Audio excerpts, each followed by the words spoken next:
শুনছেন রাতের রাজপুত্র, লেখিকা জিনিয়া চ্যাটার্জি।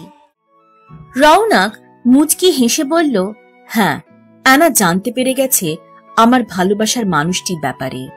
ও জানতে পেরে গেছে সে যে আমার হৃদয় রয়েছে, তাই লজ্জা পেয়ে গেছে। চিন্তা করো না, তাড়াতাড়ি ওর সমস্ত লজ্জা আমি কাটিয়ে দেব। এবার শুধু কালকের অপেক্ষা। কালকের দিন আমার জীবনের সব থেকে সুন্দর দিন হবে। শুধু ভালোবাসার কথা না, আরো একটু স্পেশাল কথা ওকে আমি জানাবো। তাই অ্যানা কিন্তু খুব সারপ্রাইজ হয়ে যাবে কথাটা শুনে। আমি সেই বিস্মিত মুখটাই তো দেখতে চাই। শাইনি রৌনককে সারপ্রাইজের প্ল্যানটার ব্যাপারে জিজ্ঞেস করতে যা প্রত্যুত্তর পেল তাতে সত্যি বিস্মিত হয়ে গেল ও।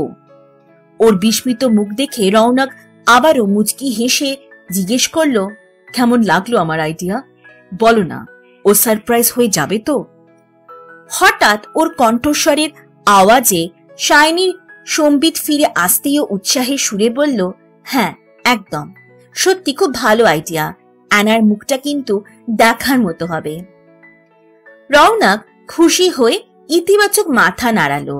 শাইনিও খুশি যে রৌনক অবশেষে অনামিকাকে প্রপোজ করবে। তারপর শাইনি, জেনি, অনামিকা এবং ওদের কলেজের ছাত্রছাত্রীরা একসাথে ডিনার সেরে একে একে প্রস্থান আরম্ভ করলো। খাবার শেষে এবং ওদেরও সেখান থেকে প্রস্থান করার পূর্বে জেনি বলল, তুমি তো আমাদের সাথে খেলেই না।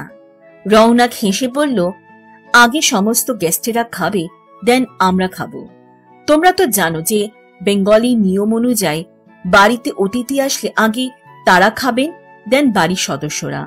আর আমি তো সেই নিয়ম ভাঙতে পারি না। চলো তোমাদের বাড়ি পৌঁছে দিয়ে আসি, রাত হয়ে গেছে। রৌনকের মুখ থেকে ভালোবাসার কথা জানার পর থেকে অনামিকা ওর চোখের দিকে তাকাতে পারছিল না। ওরা রিয়ালি দেবী এবং একে একে রৌনকের পরিবারের সমস্ত সদস্যদের বিদায় জানাতে আরম্ভ করল। শাইনি হেসে বলল, সত্যি আপনাদের সাথে পরিচয় হয়ে খুব ভালো লাগলো, কিন্তু একটা কথা না বলে পারছি না। সত্যি আপনারা এত ইয়ং, আন্টি, আঙ্কেল, আর আমাদের দেখুন এখন থেকে কেমন বুড়ি বুড়ি হয়ে যাচ্ছি। আমাদের সাথে যদি একটু শেয়ার করেন কিভাবে ইয়ং থাকা যায়, তাহলে আমরাও চেষ্টা করতাম। শাইনি যে এরকম ভাবে ওনাদের জিজ্ঞেস করবে তা ওনারা ভাবতেও পারেননি, কিন্তু ভালোই হলো যে ও নিজেও উত্তরটা পেয়ে গেল। ওর কথা শুনে ওনারা সবাই হেসে উঠলেন। তারপর সৌমিলি দেবী বললেন, শাইনি, বেশি কিছু না, হেলদি ফুড, রোজ এক্সারসাইজ আর প্রপার স্লিপ। যত তোমার বডি হেলদি থাকবে তত ইয়াং তুমি থাকবে। শাইনি মিষ্টি করে হেসে বলল, নিশ্চয়ই, আমি মনে রাখবো, ধন্যবাদ। অনামিকা মিষ্টি করে বলল, তাহলে আমরা আসছি এবার। রিয়ালি দেবী ইতিবাচক মাথা নাড়িয়ে বলল, আবার আসবে তোমরা। তারপর অনামিকার মাথায় হাত বুলিয়ে আবারও বললেন, যখনই ইচ্ছা হবে চলে আসবে, ঠিক আছে? আর খেয়াল রাখবে নিজের। রন দুষ্টুমি করলে খুব বকবে, ঠিক আছে? শাইনি, জেনি, তোমরাও খেয়াল রাখবে। খুব ভালো লাগলো, কিছু ভাববে না, আসার ইচ্ছে হলে চলে আসবে। ওরা সম্মতি জানিয়ে প্রস্থান করলো সেখান থেকে। তারপর গাড়ির ভেতর এসে বসতে রৌনক গাড়ি চালাতে আরম্ভ করলো। জেনি অনামিকাকে টিস করে বলল, আজকে কিন্তু একজন খুব চুপচাপ, তুমি কি তাকে বকা টকা দিয়েছ নাকি? রৌনক নেতিবাচক মাথা নাড়িয়ে বলল, না তো, একদম না। আমি কেন বকা দেব? সেই জানে সে আমার সাথে কেন কথা বলছে না। শাইনি অনামিকার দিকে তাকিয়ে বলল, কিরে, তুই ঠিকঠাক আছিস তো? হঠাৎ এত চুপচাপ হয়ে গেলি। অনামিকা শান্ত স্বরে বলল, না না, তেমন কিছু ব্যাপার না, তোরা কথা বলছিস, আমি শুনছিলাম। জেনি ওকে টিস করে বলল, তাই বুঝি? আগে তো কথা বলতিস আর এখন এত চুপচাপ? ডাল মে জরুর কুছ কালা হ্যায়। এই বলে হেসে উঠল ওরা সবাই, অনামিকাকে ছাড়া। আর দেখতে দেখতে ওদের গন্তব্যে পৌঁছে যাওয়ার পর দ্রুত শাইনি আর জেনি গাড়ি থেকে প্রস্থান করলো। অনামিকাকে রৌনকের সাথে একা ছেড়ে। ও অনামিকার হাতটা আলতো করে ধরে বলল, কি হলো, কথা বলছো না যে? রৌনকের চোখের দিকে তাকিয়েও আলতো স্বরে বলল, তুমি যে আমার বলার ভাষা কেড়ে নিয়েছ। এখন বুঝতে পারছি, যখন কারোর ভালোবাসার মানুষ তাকে ভালোবাসার কথা প্রকাশ করে তখন সমস্ত ভাষা হারিয়ে যায়। আমি ভাবতে পারিনি এতদিনে আমার চাওয়া সত্যি হবে। রৌনক মিষ্টি করে হেসে বলল, আচ্ছা তাই বুঝি। আমার অ্যানা তো খুব সুন্দর সুন্দর কথা বলতে শিখে গেছে।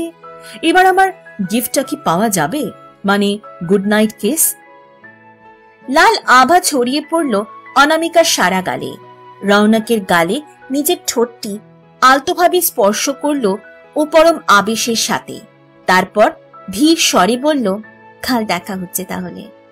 কিন্তু অনামিকা সেখান থেকে প্রস্থান করার আগে রৌনক ওকে নিজের বাহুডোরে আবদ্ধ করে মিষ্টি করে বলল, এটা কিন্তু চলবে না। যে স্পর্শ আজ সন্ধ্যেতে পেয়েছিলাম সেটাই দিতে হবে। অনামিকা বিস্মিত হয়ে গেল। রৌনক সশব্দে হেসে উঠল, রিল্যাক্স অ্যানা, আমি মজা করছিলাম। তুমি আমাকে যেদিন নিজে থেকে দেবে সেই দিনই আমি অ্যাকসেপ্ট করব। আমি জানি অ্যানা, তোমার সাথে একটু দুষ্টুমি করে ফেলি, তাই না? তোমাকে আনকমফোর্টেবল করে ফেলি। অনামিকা রৌনকের চোখে চোখ রেখে বলল, একদমই না। কি জানো তো, আমি একটু বেশি লজ্জা পেয়ে যাই। আমি তোমাকে কাল সব বুঝিয়ে বলবো, কিন্তু তার আগে এখন তোমাকে চোখ বন্ধ করতে হবে। অনামিকা সিদ্ধান্ত নিল যে ধীরে ধীরে ও নিজের সমস্ত লজ্জাকে দূরে সরিয়ে দিয়ে রৌনককে আপন করে নেবে, কারণ ও তো অনামিকার নিজের। আর এভাবে ওর লজ্জা সংকোচ করার কারণে রৌনকের নিজেকে বারবার দোষী ভাবা একেবারে চায় না অনামিকা। রৌনক প্রথমে একটু কনফিউজড হয়ে গেলেও নিজের চোখ বন্ধ করতেই অনামিকার নরম ঠোঁটের স্পর্শ পেল নিজের ঠোঁটের উপর, আজ আরো একবার। তারপর ও শুনতে পেল অনামিকার মিষ্টি কণ্ঠস্বর, তোমাকে আমি খুব ভালোবাসি, আর বাকি দুষ্টুমি কাল করবে। রৌনক চোখ খোলার সাথে সাথে অনামিকা দ্রুত সেখান থেকে পালিয়ে গেল, রক্তিম মুখ নিয়ে, এবং সেই দেখে সশব্দে হেসে উঠল ও। অনামিকা রুমের ভিতরে গিয়ে দৌড়ে দরজা বন্ধ করে দিল। সারা মুখে লাল আভা ছড়িয়ে পড়েছিল ওর। তাই দেখে শাইনি অনামিকাকে টিজ করে বলল, কিরে অ্যানা, এত লাল লাল কেন? কিছু হয়েছে মনে হচ্ছে। জেনি হেসে বলল, শাইনি, তুই ভাব না, এমনটা কখন হয় ভালোবাসার আদর খেলে।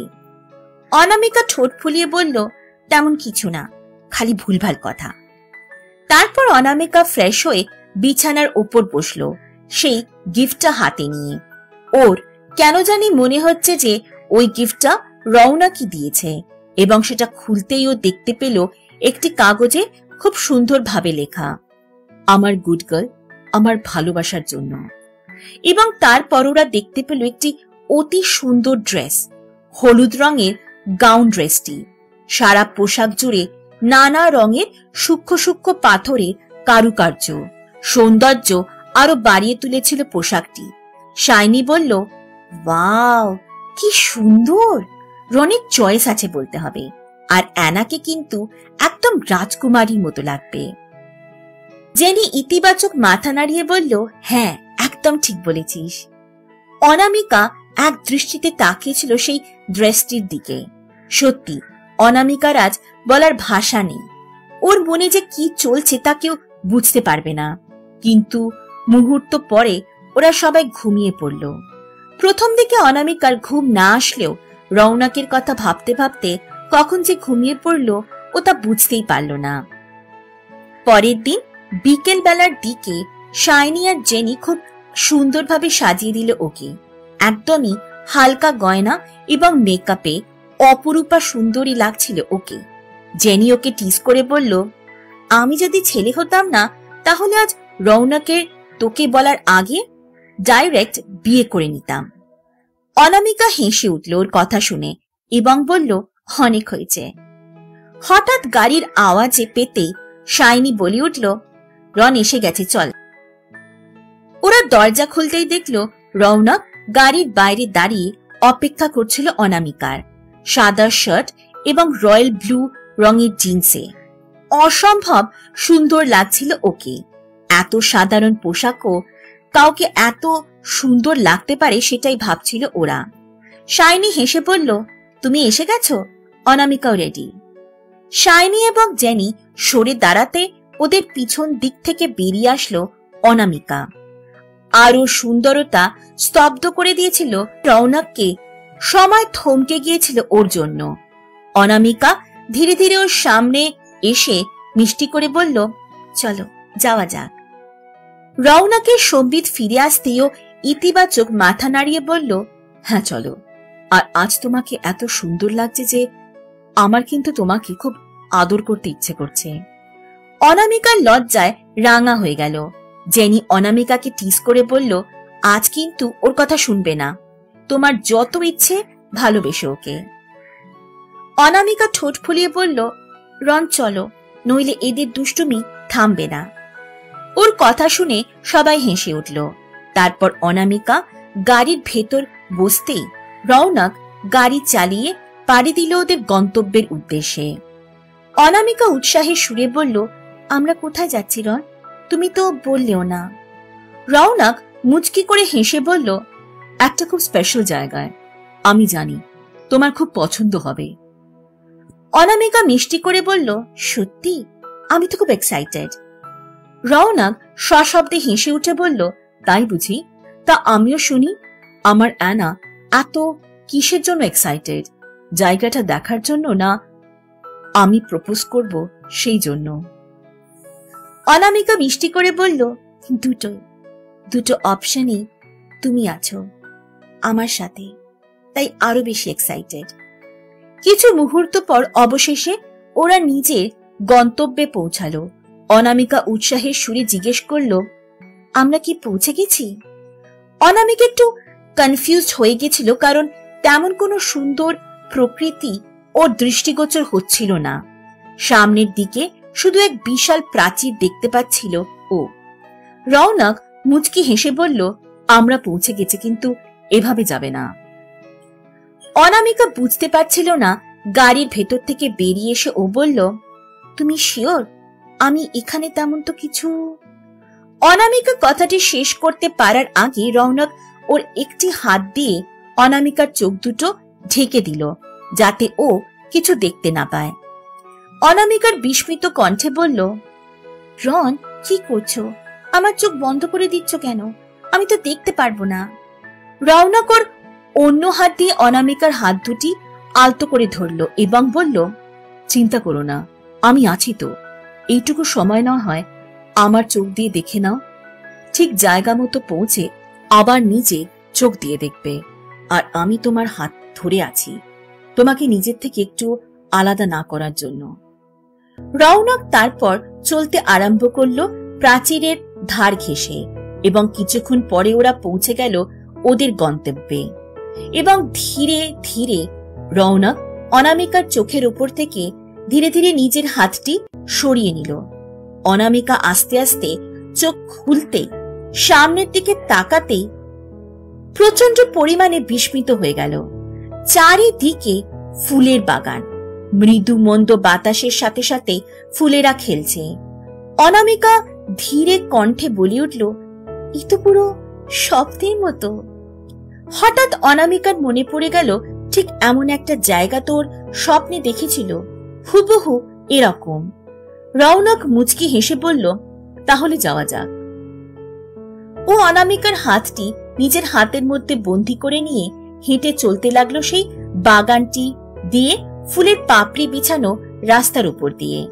অনামিকা দেখল আকাশে পুঞ্জ পুঞ্জ মেঘ ভাসছিল, হালকা বাতাস বইছিল, আর গাছগুলি তার সাথে সাথে আনন্দে মেতে উঠেছিল খেলাতে, আর ফলস্বরূপ ফুলের বৃষ্টি হচ্ছিল ওদের উপর।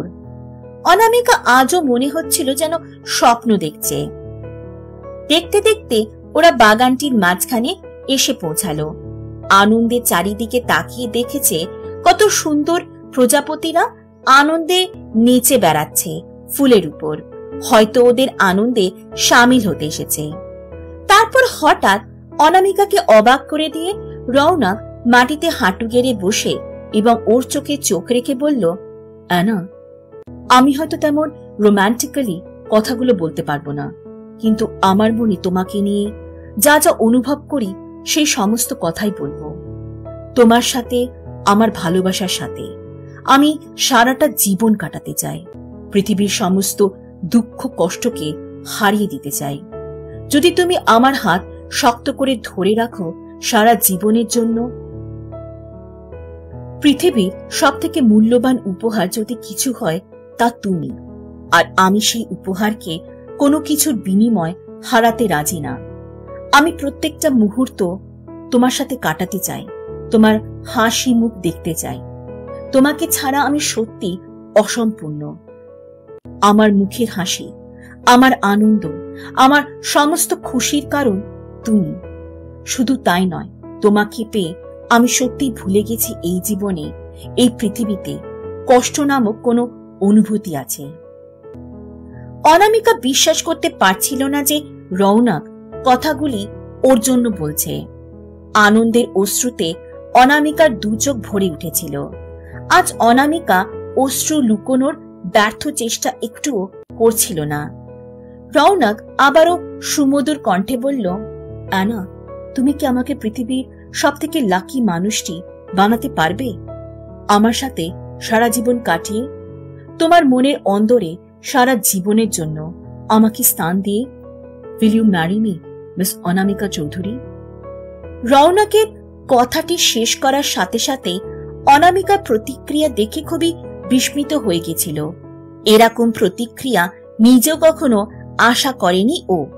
অনামিকা জানত রওনক ওকে প্রপোজ করবে, কিন্তু ও স্বপ্নেও ভাবতে পারেনি যে এভাবে সরাসরি ওকে বিয়ে করতে চাইবে।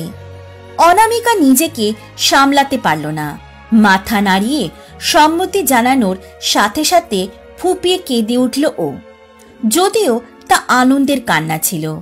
রওনক দ্রুত উঠে দাঁড়িয়ে বলল, অ্যানা, আবার কাঁদছ? কি হলো? এবার কিন্তু আমি সত্যি খুব স্যাড হয়ে যাব। অনামিকা নেতিবাচক মাথা নাড়িয়ে বলল, না, তুমি প্লিজ স্যাড হও না। অ্যাকচুয়ালি আমি এতটা খুশি যে কি বলবো তোমায়। রওনক মিষ্টি করে হেসে এবং ওর চোখের জল মুছিয়ে বলল, আচ্ছা ঠিক আছে, আমি স্যাড হব না, কিন্তু আমি তোমার সাথে দুষ্টুমি তো করতে পারি। অনামিকা হেসে ফেলল ওর কথা শুনে। তারপর রওনক আবারও মাটিতে হাঁটু গেড়ে বসে পড়ল এবং অনামিকার আঙুলে আংটি পরিয়ে দিল। তারপর আলতো করে ওর হাতে নিজের ঠোঁট পরম আবেশের সাথে ছুঁয়ে বলল, কথা দিচ্ছি ভীষণ ভালোবাসবো তোমাকে। এক ফোঁটাও চোখের জল, তা আনন্দের হোক বা দুঃখের, কোনো দিন পড়তে দেব না। রক্তিম আভা ছড়িয়ে পড়ল অনামিকার সারা গালে এবং অনাবিল হাসি ফুটে উঠল মুখে। পরন্ত বিকেলের সূর্যের আলোতে পোশাকের পাথরগুলি ঝলমলিয়ে উঠে অনামিকার রাঙা মুখটিকে আরো রাঙিয়ে দিল খুশির রঙে, ভালো বাসার রঙে। রওনক অনামিকার হাত ধীরে ধীরে ছেড়ে দিলে ও রওনকের দেওয়া সেই মূল্যবান উপহারটি দেখতে লাগলো। এত সুন্দর আংটি এর আগে কখনো দেখেনি। অনেক সূক্ষ্ম সূক্ষ্ম হীরে রচিত উপহারটি অনামিকার মনে জায়গা করে নিয়েছিল মুহূর্তে। রওনকের দিকে তাকিয়েও বলল, তুমি আমাকে এত সুন্দর আর মূল্যবান গিফট দিলে, কিন্তু আমি তোমাকে কিছু দিতে পারলাম না। রওনক দুষ্টু হাসি হেসে বলল, আমার তো সেই গিফটটা চাই যেটা তুমি ছাড়া আর কেউ দিতে পারবে না। তার সাথে তো কোনো কিছুর তুলনাই হয় না। আর তুমি তো জানো সেই গিফটটা কি, নাকি আমি বুঝিয়ে দেব? ধীরে ধীরে অনামিকার কাছে আসতে থাকলো ও। রওনককে আলতো করে ধাক্কা দিয়ে নিজের কাছ থেকে সরিয়ে দিল এবং বলল, তুমি গিফট তখনই পাবে যখন আমাকে ধরতে পারবে। অনামিকা এক পা করে পেছোতে থাকলো এবং যাতে রৌনকের হাতের নাগালে না আসতে পারে তার জন্য দ্রুত দৌড়াতে আরম্ভ করলো। রৌনক মুচকি হেসে বলল, তুমি যতই তাড়াতাড়ি দৌড়ও না কেন, আমি তোমাকে ঠিক ধরে ফেলবো। রৌনকও দৌড়তে আরম্ভ করলো এবং কিছু মুহূর্ত পর নিজের বাহুডোরে আবদ্ধ করে নিল অনামিকাকে। তারপর ওকে কোলে তুলে নিয়ে ঘোরাতে আরম্ভ করলো এবং রৌনক উৎসাহিতভাবে বলে উঠল, আজ আমি ভীষণ খুশি, আজ আমি আমার ভালোবাসা পেয়েছি। এবার আমি তোমাকে নিজের থেকে কোনো দিন আলাদা হতে দেব না। অনামিকা খিলখিলিয়ে হেসে উঠল এবং বলল, রন, এমন করো না, পড়ে যাব আমরা। রৌনক মুচকি হেসে বলল, ঠিক আছে, চলো পড়েই যাই তাহলে। এই বলে ইচ্ছাকৃত ভাবে নরম ঘাসের উপর শুয়ে পড়ল অনামিকার সাথে। তারপর ওকে নিজের বুকের উপর শুইয়ে দিল রৌনক। অনামিকা ওর চোখের দিকে তাকিয়েছিল। রৌনক দুষ্টু হাসি হেসে বলল, এবার কিন্তু আমি তোমাকে ছাড়ছি না। এখন তুমি আমার বাঁধনে আটকে গেছো। যতক্ষণ না আমাকে গিফট দিচ্ছ, এভাবে থাকতে হবে। তারপর ও ধীরে ধীরে অনামিকার দিকে এগিয়ে যেতে থাকলে রক্তিম আভা আবারও ওর সারা গালে ফুটে উঠল এবং অনামিকা নিজের চোখ বন্ধ করে দিল। তারপর হৃদয় তোলপাড় করা সেই হাসির আওয়াজ ও চোখ খুলতে রৌনক সুমধুর কণ্ঠে বলে উঠল, আমি তোমাকে বলেছি না, তোমার অনুমতি ছাড়া আমি এমন কিছু কোনোদিনও করব না। আমি কিন্তু এতটাও খারাপ না, শুধু বারবার তোমায় স্পর্শ করতে ইচ্ছা করে। কি করি বলো তো? তুমি এতটা সুন্দর, এতটা মিষ্টি যে আমার মনই ভরে না। তারপর ধীরে ধীরে নরম ঘাসে উঠে বসল এবং অনামিকাকে ওর কোলের উপর বসে আলতো করে জড়িয়ে রাখল ওকে। অনামিকা রৌনকের গালে নিজের ঠোঁট স্পর্শ করিয়ে বলল, রাতে তুমি যে গিফটটা চেয়েছ সেটাই পাবে। আর এই বলে খিলখিলিয়ে হেসে উঠল অনামিকা আরো একবার। রৌনক অনামিকার দিকে তাকিয়ে বলল, আনা, একটা কথা জিজ্ঞেস করার ছিল। তুমি কি আমার সাথে আনকমফোর্টেবল ফিল করো? অনামিকা নেতিবাচক মাথা নাড়িয়ে বলল, একটুও না, বরং এতটা কমফোর্টেবল আমি আর কারোর সাথেও ফিল করি না। আমি জানি আমাকে দেখলে মনে হবে আনরোম্যান্টিক, আর হয়তো তাই আমি চাইলেও রোম্যান্স করতে পারি না, ওই যে লজ্জা সংকোচ। কিন্তু আমি তোমার স্পর্শ বারবার পেতে চাই, নিজেকে সেই স্পর্শে হারিয়ে ফেলতে চাই, কিন্তু তা প্রকাশ করতে পারি না। আর তোমার বারবার মনে হয় যে তুমি আমাকে ভালোবেসে আমাকে স্পর্শ করে কোনো দোষের কিছু করেছ, এমন একদম ভাববে না। তুমি জানবে তোমার অনামিকা তোমাকে ততটাই ভালোবাসে যতটা তুমি আমাকে ভালোবাসো। আর একমাত্র তুমি না, আমিও তোমাকে স্পর্শ করতে চাই বারবার। আর সেই স্পর্শের মাধ্যমে জানাতে চাই আমি কতটা ভালোবাসি তোমায়। জানো, জেনি আর শাইনি বলেছে আমি খুব সরল, নিষ্পাপ, আমি কিছু বুঝতেই পারি না। কিন্তু কি বলতো, আমি যেভাবে মানুষ হয়েছি, আমার মা বলতো সরল নিষ্পাপ মানুষের থেকে ভালো কিছু হয় না। আমি ঠকতে পারি, কিন্তু আমার নিষ্পাপ মনটা সবাইকে ভালোবাসবে। আর এই মনের জন্যই তো আমি বুঝতে পারিনি তুমি আমাকে কতটা ভালোবাসো, তোমার বোঝানোর পরেও। রৌনক বলল, তাতে কি হয়েছে? তোমার এই সরলতা, তোমার এই নিষ্পাপ মনটাকেই তো ভালোবাসি। আর আমি আছি তো তোমার সাথে, কোনো চিন্তা করবে না। হয়তো তুমি জানো না তুমি কতটা স্মার্ট। তোমার এই নিষ্পাপ মনটাতে কত সহজভাবে স্থান পেয়ে যায় প্রত্যেকে, সবাইকে কত তাড়াতাড়ি আপন করে নিতে পারো। তোমার সবসময় গুরুত্ব না দিয়ে তাদের নামে যে সমস্ত সময় রেখে দিতে পারো, তা কিন্তু সবাই পারে না। তাই তুমি যতই সরল হও না কেন, আমার কিন্তু কোনো অসুবিধা নেই।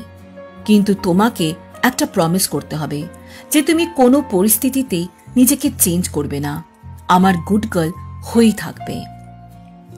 অনামিকা মিষ্টি করে হেসে বলল, তাই বুঝি? আচ্ছা ঠিক আছে, আমি যেমন আছি তেমনই থাকবো তোমার জন্য।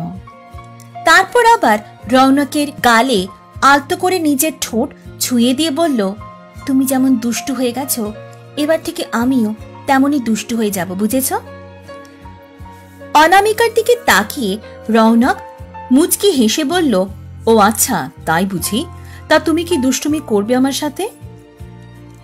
অনামিকা মিষ্টি করে বলল, এখন বলবো না, করে দেখিয়ে দেব। রৌনক একটু অবাক হয়ে বলল, আমার অ্যানা কবে থেকে এমন ভাবে কথা বলতে শিখলো? শাইনি আর জেনি তোমাকে ট্রেনিং দিচ্ছে তাই না? অনামিকা নেতিবাচক মাথা নাড়িয়ে বলল, আজ্ঞে না, ওই যে বললাম আমি ঠিকমতো প্রকাশ করতে পারি না ফিলিংস, কিন্তু এবার ভাবলাম যে ভয় কিসের, তুমি তো আমার নিজের, তাই আমি সবকিছু প্রকাশ করব। রৌনক সশব্দে হেসে উঠল এবং বলল, আমার কিন্তু খুব ভালো লাগছে যে তুমি নিজের ফিলিংসকে আমার সামনে তুলে ধরছ। অনামিকা হঠাৎ খেয়াল করল যে রৌনকের ধবধবে সাদা মুখটি বেশ লাল হয়ে উঠেছে। অনামিকা একটু চিন্তিত স্বরে জিজ্ঞেস করল, তোমার ফেস হঠাৎ এত লাল হয়ে গেল, তোমার কি কোনো অসুবিধা হচ্ছে? রৌনক নেতিবাচক মাথা নাড়িয়ে বলল, অ্যাকচুয়ালি আমার সানলাইট একটু প্রবলেম হয় বেশিক্ষণ থাকলে। অনামিকা দ্রুত বলে উঠল, তাহলে তুমি আমাকে বলনি কেন? চলো আমরা ছাওয়ায় গিয়ে বসি। রৌনক মুচকি হেসে বলল, ঠিক আছে, কোনো প্রবলেম হচ্ছে না, এই জায়গাটা বেশ খোলামেলা, তোমার জায়গাটা ভালো লাগছে? রৌনকের সারা শরীর জ্বলছিল, কিন্তু কোনোভাবেই প্রকাশ করছিল না তা। যন্ত্রণা হাসি মুখে সহ্য করছিল ও। অনামিকা নেতিবাচক মাথা নাড়িয়ে বলল, একদম না, আগে তোমার হেলথ। তুমি জানো তুমি আমার জন্য কতটা মিন করো, তাই আর এক সেকেন্ডও না, চলো ওঠো। তারপর অনামিকা এবং রৌনক সেখান থেকে উঠে গাছের ছাওয়ায় বসল। অনামিকা বলল, যেখানে তোমার কষ্ট হবে সেখানে ভাববে আমারও কষ্ট হয়, বুঝেছ? রৌনক হৃদয় তোলপাড় করা হাসি হেসে আবারও ওকে আলতো করে জড়িয়ে ধরে বলল, আজ্ঞে ম্যাডাম, আমার অ্যানা যা বলবে আমি তাই শুনব। একে অপরের সাথে কথা বলতে বলতে এতটাই হারিয়ে যায় ওরা নিজেদের মধ্যে যে সময়ের কোনো হিসেব থাকে না। অনেকক্ষণ একে অপরের সাথে কাটানোর পরে রৌনক বলল, অ্যানা, এবার বাড়ি যেতে হবে, চলো তোমাকে বাড়ি পৌঁছে দিয়ে আসি, আবার কাল কলেজও আছে। অনামিকা উৎসাহের সুরে বলল, হ্যাঁ, তুমি জানো তো পরশুদিন সরস্বতী পুজো, কালকে ঠাকুর আনা হবে, কলেজ সাজানো হবে, অনেক কাজ। আবার কলকাতার কথা মনে পড়ে যাচ্ছে। ওখানে থাকার সময় আমরা সরস্বতী পুজোর দিনটা খুব আনন্দ করতাম। সকাল সকাল শাড়ি পরে অঞ্জলি দেওয়া, দেন বন্ধুদের সাথে ঘোরা। আমি ভেবেছিলাম এখানে হয়তো করতে পারবো না, তুমি যদি আমাদের হেল্প না করতে, তুমি যদি না বলতে যে এখানে সরস্বতী পুজো করতে সেইভাবে যেভাবে আমরা কলকাতায় করতাম। থ্যাংক ইউ রন, তুমি সত্যি আমার ছোট ছোট স্বপ্নগুলোকে অনেক মূল্য দাও। রৌনক অনামিকার মাথায় আলতো করে ঠোঁট ছুঁয়ে দিয়ে বলল, তোমাকে যে ভালোবাসি, তোমার স্বপ্নগুলো বড় হোক বা ছোট হোক, তারা কিন্তু খুব মূল্যবান। আর স্বপ্নগুলোকে মূল্য যদি নাই দিতে পারলাম তাহলে ভালোবাসা সফল হলো কোথায়? চলো এবার যাওয়ার পথে তোমার জন্য তোমার ফেভারিট আইসক্রিমটা কিনবো আর খেতে খেতে বাড়ি পৌঁছে যাব। অনামিকা ইতিবাচক মাথা নাড়ালো এবং সেখান থেকে ওরা একসাথে প্রস্থান করলো। ওরা দুজনে তারপর গাড়ির ভিতরে বসতে রৌনক গাড়ি চালাতে আরম্ভ করলো। অনামিকার প্রিয় আইসক্রিম দোকানের সামনে ওরা উপস্থিত হলো। গাড়ি থামিয়ে বলল, তুমি এখানে বসো, আমি কিনে নিয়ে আসছি, ঠিক আছে? 5 মিনিটে চলে আসব। অনামিকা মাথা নাড়িয়ে সম্মতি জানালে দোকানটির ভেতর প্রবেশ করে অনামিকার প্রিয় আইসক্রিমটি কেনার পর ফিরে এসে বলল, এই নাও তোমার ফেভারিট আইসক্রিম, দেখবে জামাই যাতে না পড়ে। রৌনক আবারও গাড়ি চালাতে আরম্ভ করলো। কিছু মুহূর্ত পর দেখলো অনামিকা একদম বাচ্চাদের মতো আইসক্রিম চেটে পুটে খাচ্ছিল, আর এইভাবে ওর সারা মুখে লেগে যাচ্ছিল। অনামিকা রৌনককে ওর দিকে আর চোখে তাকাতে দেখে বলল, কি দেখছো? আমার সারা মুখে আইসক্রিম লেগে গেছে, তাই তো লাগুক কে? রৌনক ওকে দেখে সশব্দে হেসে উঠে বলল, তুমি সত্যি বাচ্চাদের মতো খুব মিষ্টি। কিছু মুহূর্তের পরে ওরা অ্যাপার্টমেন্টে পৌঁছে গেলে রৌনক বলল, চলো আমরা পৌঁছে গেছি। অনামিকা মিষ্টি করে হেসে বলল, আমারও আইসক্রিম খাওয়া শেষ। তুমি তো আমাকে টিস্যু দিলে না, আমাকে মুখটা ক্লিন করতে হবে তো।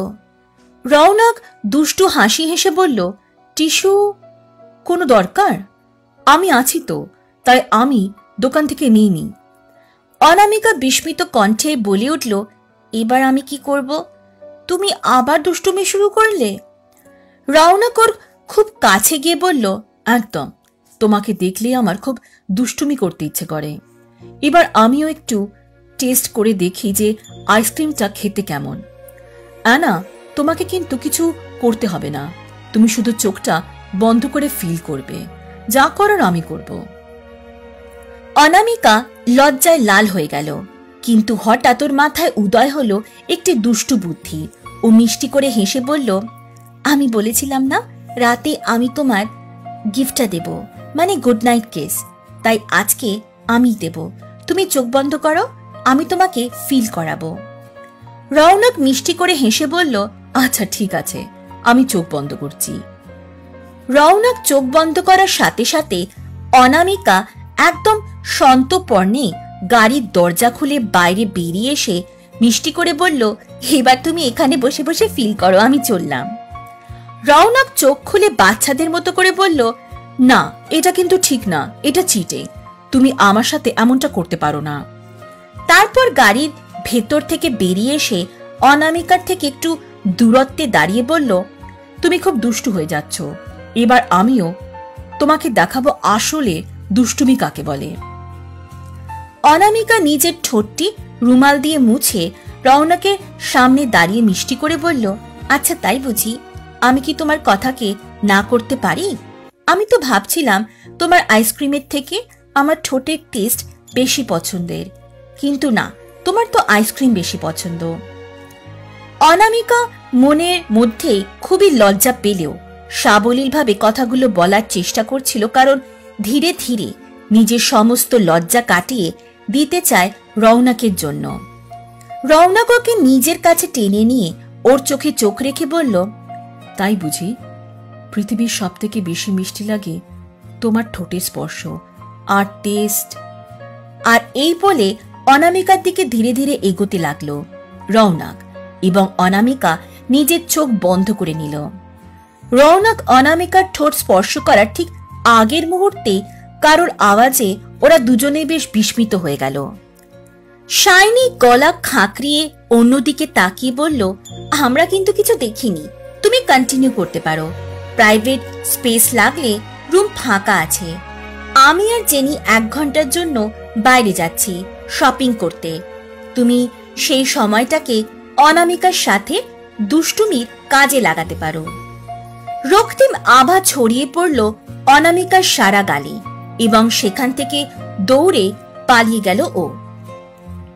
রৌনকও বেশ লজ্জা পেয়ে গিয়েছিল হঠাৎ ওদের আগমনী। ও নিজের ঘাড়ে হাত রেখে এবং অন্যদিকে তাকিয়ে বলল, তেমন কিছু না, আমি বাড়ি যাচ্ছি। শাইনি মিষ্টি করে হেসে বলল, আমাদের তো শপিং এ যেতেই হবে, আর অ্যানা একা থাকবে, আর আমাদের কিন্তু চিন্তা হবে, তাই তুমি কিন্তু থাকতে পারো, আমাদের কোনো প্রবলেম নেই। শাইনি ইতিবাচক মাথা নাড়ালে রৌনক দ্রুত সেখান থেকে ঘরের দিকে প্রস্থান করল, এবং সেই দেখে সশব্দে হেসে উঠল ওরা।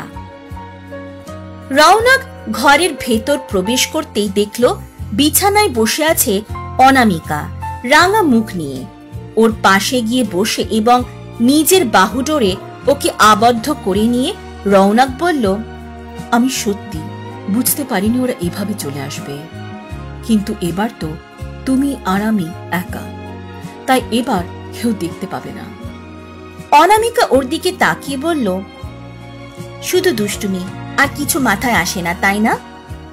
রন, শোনো না, আমি ভাবছিলাম তোমার ফ্যামিলির তো সবাই জানে আমার ব্যাপারে, তাই আমি ভাবছিলাম আমার মা বাবাকে জানানো উচিত। তাই তুমি যখন আছো, আমি ভাবলাম তোমার সাথে মা বাবার ডাইরেক্ট কথা বলিয়ে দিই। রৌনক মিষ্টি করে হেসে বলল, হ্যাঁ নিশ্চয়ই, আমার হবু শ্বশুর শাশুড়ির সাথে কথা বলতে আমার কিন্তু খুব ভালো লাগবে। অনামিকা ইতিবাচক মাথা নাড়িয়ে বলল, তাহলে 1 মিনিট ওয়েট করো, আমি ল্যাপটপটা নিয়ে আসি, তারপর ভিডিও কল করব। অনামিকা নিজের জায়গা থেকে উঠে টেবিলের উপর থেকে ল্যাপটপটা নেওয়ার পরে আবারও বিছানায় উঠে বসলো। তারপর ওর বাবা অমরেশ বাবুকে কল করে বলল যে অনামিকা কারোর সাথে ওনাদের সাক্ষাৎ করাতে চায়, তাই ও ওনাদের ভিডিও কল করবে ল্যাপটপ থেকে। অমরেশ বাবু সম্মতি জানানোর পর অনামিকা ফোন কেটে ল্যাপটপ থেকে ওনাদের ফোন করল। স্ক্রিনের ওপর ওনাদের ছবি ভেসে উঠতেই অনামিকা খুশি হয়ে বলল, বাবা মা, জানো আমি আজকে খুব খুশি, আর তোমাদের সাথে একজনের মিট করাবো। অমরেশ বাবু খুশি হয়ে বললেন, তাই আমাদের অ্যানামা যখন খুশি তখন আমরাও খুব খুশি। হ্যাঁ বল, কার সাথে দেখা করাবি? অনামিকা মাথা নাড়িয়ে রৌনকের সাথে ওনাদের সাক্ষাৎ করিয়ে দিল। মা বাবা, ও রৌনক রয়, আমি ওকে রন বলে ডাকি। আমি ওকে খুব ভালোবাসি, আর ও আমাকেও। রৌনককে অনামিকার সাথে দেখে ওনারা যথেষ্ট বিস্মিত হয়ে গেছিলেন, যেহেতু ওনারা জানতেন না রৌনক অনামিকাকে ইতিমধ্যে নিজের ভালোবাসার কথা জানিয়ে দিয়েছে। ওনাদের বিস্মিত মুখ দেখে অনামিকা জিজ্ঞেস করল, মা বাবা, কি হয়েছে? তোমরা এভাবে রনকে কেন দেখছো? ওর কথা শুনে অমরেশ বাবু এবং মনামী দেবী পরক্ষণে নিজেদের সামলে নিলেন, যাতে অনামিকার মনে বিন্দু মাত্র সন্দেহ দানা না বাঁধতে পারে। অমরেশ বাবু বললেন, তেমন কিছু নয়, তোর সাথে প্রথম কোনো ছেলেকে দেখছি তো, তাই একটু সারপ্রাইজড হয়ে গেছিলাম। অনামিকার মা মনামী দেবী ইতিবাচক মাথা নাড়িয়ে বললেন, তোর বাবা একদম ঠিক বলেছে। অনামিকা মিষ্টি করে হেসে বলল, হো আচ্ছা, আমি তো রনকে খুব ভালোবাসি, আর তাই তোমাদের সাথে বলতে নিয়ে এসেছি ওকে। আজই আমাকে প্রপোজ করেছে ও, আর আমি হ্যাঁ বলে দিয়েছি। আমি ভাবলাম তোমাদের জানিয়ে দিই, দেরি করে তো কোনো লাভ নেই। একটা কাজ করো, তোমরা ওর সাথে ততক্ষণ কথা বলো, আমি ড্রেস চেঞ্জ করে নিই, তারপর তোমার সাথে কথা বলছি। অনামিকা সেখান থেকে প্রস্থান করতেই মনামী দেবী বললেন, কেমন আছো তুমি? অনেকদিন পর তোমার সাথে কথা হচ্ছে। দেখো, তোমার আঙ্কেল তোমার সাথে আমাকে কথাই বলতে দেয় না, শুধু নিজে কথা বলবে। তুমি তো আমারও ছেলের মতো, তাই না? রৌনক হেসে বলল, আন্টি, আপনার সাথে অনেকদিন কথা হয়নি। কি বলুন তো, অনেকদিন এরকম সুযোগই হয়ে ওঠেনি কথা বলার। কিন্তু হ্যাঁ, এবার থেকে শুধু আপনি আর আমি কথা বলবো, আঙ্কেলের নো এন্ট্রি। অমরেশ বাবু সশব্দে হেসে উঠলেন। রনির কথা শুনে মাঝে মাঝে সত্যি আমি ভুলে যাই তোমার আসল পরিচিতির ব্যাপারে। তুমি এত সরল, এত বাচ্চাদের মতো মিশে যাও সবার সাথে, কত তাড়াতাড়ি আপন করে নাও, একদম অ্যানার মতো। কিন্তু আমি আজ খুব খুশি যে ফাইনালি তুমি অ্যানাকে প্রপোজ করেছো, আর ও অ্যাকসেপ্ট করে নিয়েছে। এই দিনের জন্যই তো এত বছর তুমি অপেক্ষা করেছো, কত কষ্ট সহ্য করেছো। মনামী দেবী আনন্দিত হয়ে বলে উঠলেন, আমি জানি তুমি পারবে, তোমার উপর আমার বিশ্বাস ছিল। কিন্তু অ্যানা তো এখনো তোমার আসল পরিচয় কিছু জানে না। কি ভাবলে, ওকে জানাতে হবে তো নাকি? রৌনকের হঠাৎ মনে পড়ে গেল রিয়ালি দেবী, উনিও ওকে এই একই কথা বলেছিলেন। ও সিদ্ধান্ত নিল আর বেশি দেরি করবে না, যত তাড়াতাড়ি সম্ভব জানিয়ে দেবে। রৌনক ইতিবাচক মাথা নাড়িয়ে বলল, আঙ্কেল আন্টি, আমি অ্যানাকে আমার ভালোবাসার কথা জানিয়ে দিয়েছি। এবার আমার আর কোনো ভয় নেই, শুধু সঠিক সময়ে অপেক্ষা করছি। আপনার চিন্তা করবেন না, আমি অ্যানার কাছ থেকে কোনোদিন কোনো কিছু লুকোবো না। কিন্তু আপনারা তাড়াতাড়ি চলে আসবেন। আসলে আপনারা তো জানেনই আমি এনগেজমেন্টটা করে নিতে চাই। ওকে আমার সমস্ত সত্যিটা জানিয়ে। মনামি দেবী মিষ্টি করে হেসে বললেন, নিশ্চয়ই রন, আমরাও তো তাই চাইছি, আর খুব তাড়াতাড়ি আসবো, ঠিক আছে? রৌনক ইতিবাচক মাথা নাড়িয়ে সম্মতি জানালো এবং কিছু মুহূর্ত পরে অনামিকা ঘরে প্রবেশ করার পর ওর পাশে বসে বলল, মা বাবা, কথা হলো রনের সাথে? কেমন লাগলো বলো? জানো, ও খুব ভালো, আমার কত কেয়ার করে, আমার সমস্ত স্বপ্ন পূরণ করে। আমি সত্যি ওকে খুব ভালোবাসি। ও আমাকে নিজের থেকেও বেশি ভালোবাসে। অমরেশ বাবু হেসে বললেন, এটা তো খুব ভালো কথা। আমাদের ও রনকে খুব পছন্দ হয়েছে। নিজের খেয়াল রাখবি, আর রনেরও, ওকে? আচ্ছা, এবার আমরা রাখি, রাত হয়েছে।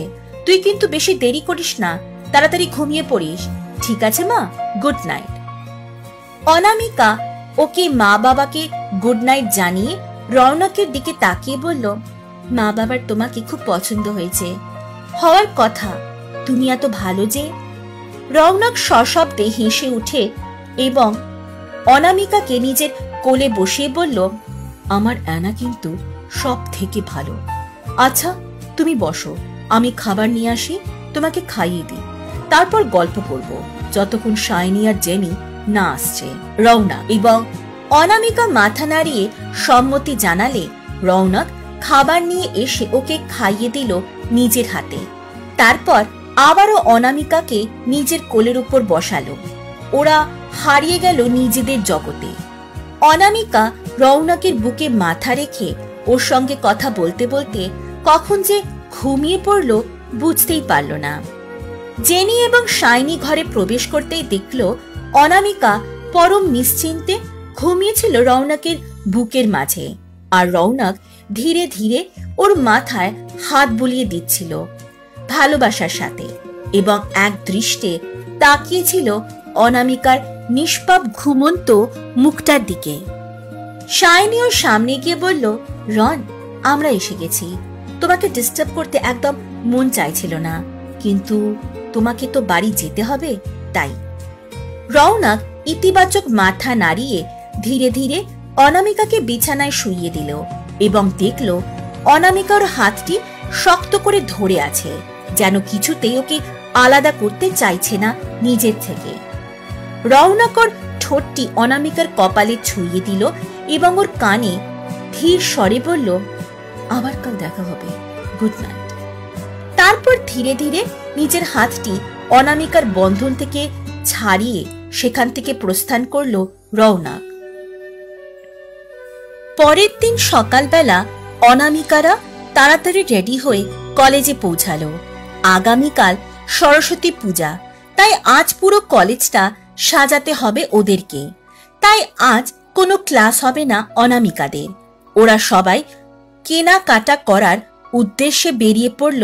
নানান ধরনের ঘর সাজানোর সামগ্রী নিয়ে কয়েক ঘন্টা পরে ফিরল প্রত্যেকে। তারপর কলেজে আর্ট রুম থেকে সরস্বতী ঠাকুরের মূর্তি, যা জেনি এবং বেশ কয়েকজন অন্যান্য ক্লাসের স্টুডেন্টরা মিলে বানিয়েছিল, তা নিয়ে এসে রাখা হলো ওদের ক্লাসরুমে। সবাই মিলে সিদ্ধান্ত নিল যে কালকে কলেজে একটা কালচারাল অনুষ্ঠান হবে, যেখানে গান, নাচ, নাটক যা ইচ্ছে করতে পারে।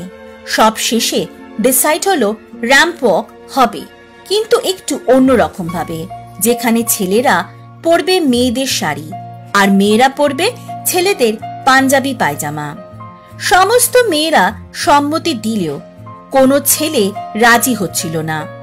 জেনি ছেলেগুলোর দিকে তাকিয়ে বলল, কেন, অ্যানা যখন বলছিল শাড়ি পরে র্যাম্প ওয়াক করতে পারবে না, তখন খুব তো বলছিলি শাড়ি পরে হাঁটা এমন কি ব্যাপার, কালকে পরবে তোমরা, আমরা কিছু জানি না।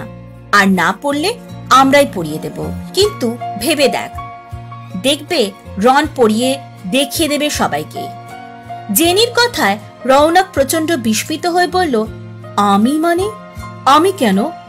শাইনি মিষ্টি করে বলল, সবাই পার্ট নেবে, আর তুমিও বাদ যাবে কেন? রৌনক অবাক কণ্ঠে বলল, কিন্তু আমি টিচার আর তোমরা স্টুডেন্ট, তোমরা করো। তখন অনামিকা মিষ্টি করে বলল, আমরা শুনবো না, পড়তে তোমাকে হবে। অনামিকার কথায় প্রত্যেকে সম্মতি জানালে ছেলেগুলো সাথে রৌনকও হার মানতে বাধ্য হলো এবং তারা জানালো যে অনামিকারা যা চাইবে তাই হবে।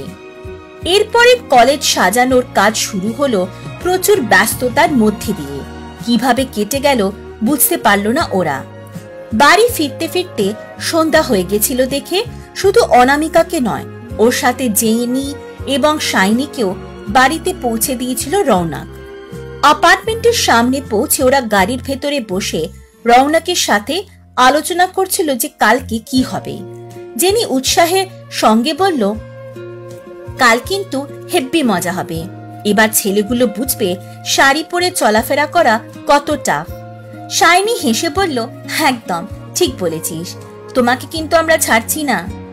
রৌনক একটু ভয় ভয় বলল, আমার শাড়ি পরার কি খুব দরকার? আমি কিন্তু তোমাদেরকে বলিনি একবারও। তখন কিছু এরকম করো না আমার সাথে, প্লিজ একটু বোঝার চেষ্টা করো। অনামিকা রৌনকের গাল আলতো করে টিপে মিষ্টি করে বলল, আমি বুঝেছি আমার বাবু, তুমি কি আমার কথা শুনবে না? আমি এত ভালো করে এত সুন্দর করে তোমাকে বলছি সাজার জন্য, আর তুমি সাজবে না? তুমি আমার কথা রাখবে না বলো? রৌনক ওকে বোঝানোর চেষ্টা করলো, অ্যানা প্লিজ এরকম করো না, আমি কিন্তু তোমাদের টিচার, আর অ্যানা আমি তোমার ফিয়ন্সে, আমাকে একটু রেসপেক্ট করো। অনামিকা মিষ্টি করে বলল, রেসপেক্ট করছি বলেই তো তোমাকে রিকোয়েস্ট করছি। রৌনক ওদের অনেক বোঝানোর পরও যখন ওরা কিছু বুঝতে চাইল না, তখন শেষ পর্যন্ত ওকে হার মানতে হলো এবং রাজি হলো। ভাবলো অনামিকাকে খুশি করতে এইটুকু করতেই পারে। ওর এই সিদ্ধান্ত নেওয়ার পরে অনামিকা সত্যি খুব খুশি হলো। অবশেষে সরস্বতী পূজার দিন আসলো। অনামিকারা তাড়াতাড়ি ঘুম থেকে উঠে স্নান সেরে নিল। জেনি এবং শাইনি রেডি হওয়ার পর অনামিকাকে খুব সুন্দর করে বাসন্তী রঙের শাড়ি পরিয়ে দিলে ওর সাথে হালকা গয়না এবং হালকা সাজ, আর তাতে সত্যি খুব সুন্দর লাগছিল ওকে। অনামিকা গাড়ির আওয়াজ পেয়ে ঘরের বাইরে বেরিয়ে আসতেই দেখল হলুদ রঙের পাঞ্জাবি, সাদা রঙের পায়জামা পরিহিত রৌনককে। আজ প্রত্যেকেই খুব সুন্দর ও মিষ্টি লাগছিল। রৌনক অনামিকার সামনে দাঁড়িয়ে মিষ্টি করে বলল, আজ কিন্তু সত্যি তোমাদের সবাইকে খুব সুন্দর লাগছে। জেনি হেসে বলল, থ্যাংক ইউ, আর তোমাকেও খুব ভালো লাগছে। দেখলি না, তোর উডবি কিন্তু আমাদেরকে কমপ্লিমেন্ট দিচ্ছে। অনামিকাও মিষ্টি করে হেসে বলল, একদম, সরস্বতী পূজার দিনে সবাইকে খুব সুন্দর লাগে, তোদেরকেও আজ খুব খুব সুন্দর লাগছে। ওরা গাড়ির ভেতরে গিয়ে বসতে রৌনক গাড়ি চালাতে আরম্ভ করলো এবং কিছুক্ষণের মধ্যেই ওরা কলেজ প্রাঙ্গণে পৌঁছালো। দেখলো মেয়েরা শাড়ি এবং ছেলেরা পাঞ্জাবি পায়জামা পরে কলেজে এসেছে। অনামিকা বলল, আজ কিন্তু সবাইকে খুব সুন্দর লাগছে। তারপর অনামিকা এবং রৌনক জেনি ও শাইনির সাথে তারপর ক্লাসরুমে প্রবেশ করলো, যেখানে পূজার আয়োজন করা হয়েছিল। অঞ্জলি দেওয়ার পরে প্রসাদ বিতরণ এবং তারপর শুরু হলো অনুষ্ঠান। গান, নাচ এবং ছোট ছোট নাটক উপস্থাপিত হলো মঞ্চে। সব শেষে আসলো সেই মুহূর্ত যেখানে ছেলেদের পরতে হবে মেয়েদের পোশাক এবং মেয়েদের পরতে হবে ছেলেদের পোশাক। সেই নিয়ে সবাই খুব এক্সাইটেড, রৌনক ছাড়া। অনামিকারা গ্রিন রুমে পৌঁছালো এবং শাইনি সিদ্ধান্ত নিল সবার প্রথমে রৌনককে রেডি করবে। অনামিকার ব্যাগ থেকে একটি সুন্দর হলুদ রঙের শাড়ি, যার উপর লাল পাথরের কাজ, যা সুন্দরতা আরো বাড়িয়ে তুলেছে শাড়িটি। তা বের করে শাইনির হাতে দিল। শাইনি বলল, আমি যেমন ভাবে বলবো ঠিক তেমন ভাবে পড়বে, আর কোনো হেল্প লাগলে অ্যানা করবে। রৌনক বাচ্চাদের মতো করে বলল, এটা কি খুব দরকার আছে? অনামিকা ইতিবাচক মাথা নাড়িয়ে বলল, হ্যাঁ খুব দরকার আছে। মাঝে মাঝে এরকম উল্টোপাল্টা একটু মজা করা দরকার। আজকে কত আনন্দ হবে। চলো এবার তাড়াতাড়ি রেডি হয়ে নাও, তারপর আমাদের তৈরি হতে হবে। রৌনক মিষ্টি করে বলল, কিন্তু আমি তো পাঞ্জাবি পরে আছি, তার উপর শাড়ি। শাইনি হেসে বলল, পাঞ্জাবি ইন করে নাও। রৌনক বাধ্য ছেলের মতো মাথা নাড়ালো, তারপর চুপচাপ তৈরি হতে আরম্ভ করলো। শাইনি বুঝিয়ে দিল কিভাবে শাড়ি পরতে হবে, আর কিছুক্ষণের মধ্যে রৌনকও রেডি হয়ে গেল। আর তারপর ওরা রৌনককে দেখে প্রচন্ড বিস্মিত হয়ে গেছিল।